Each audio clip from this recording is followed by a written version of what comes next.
ramdam ang pagkamis ni Optimum star Claudine Barreto.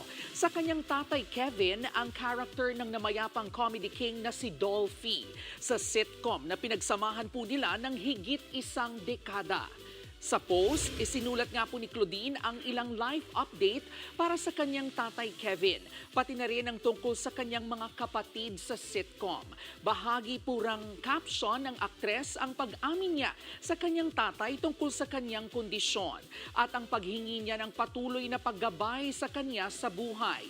Nitong nakaraang buwan lang, naging maingay ang pangalan ni Claudine dahil sa sari-sari niyang mga post at sa pagpanaw ng kanyang ina na si Inday Barreto.